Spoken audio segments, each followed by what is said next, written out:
You matter. Your choices matter more than you think. Your quiet rebellion that is reshaping the world. So, to all of you out there who's building their own sovereign coherence, thank you. See, right now we're living in a brand new time. It's a moment in history where, for the first time, many of us actually have a choice. If you look back, especially for women, this kind of freedom did not exist. Survival was dependent on attachment, on being given permission, on fitting into roles that were already decided for you, either as a mother, daughter, wife, whatever it was. But today, we have choice, the choice to slow down, to work from home, to build a life that is aligned with your own personal values. So, when you make that choice, something profound happens. It's important that you make that choice because the circuitry of the collective consciousness is being rewritten. We are learning how to maintain coherence without external validation or permission to sustain our homes, our finances, and our peace, our power through our own personal alignment. And this is not just social progress or personal growth, it's actually way larger.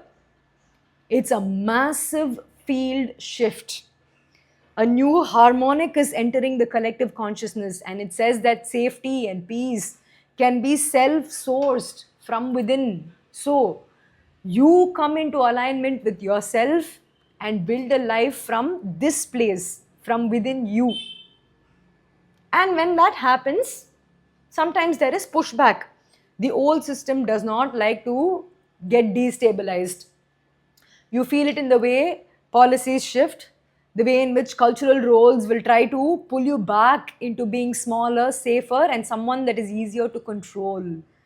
But see, from a wider perspective, the shift has already happened because once a new harmonic is stabilized in the field, it changes the architecture of reality itself. That is why what you do, your choice, your alignment to your own peace creates ripples. Your energy is led by your own heart and mind. It builds new worlds. Please come to terms with your personal power because this is a new archetype. The power is not borrowed, the power is not granted, but it is self sourced. So, to all of you out there who's quietly building peace in their own homes, living by their own values, creating coherence from within, thank you. You are stabilizing something that is deeply needed in this world. And because of you, the field, the collective consciousness will never be the same again.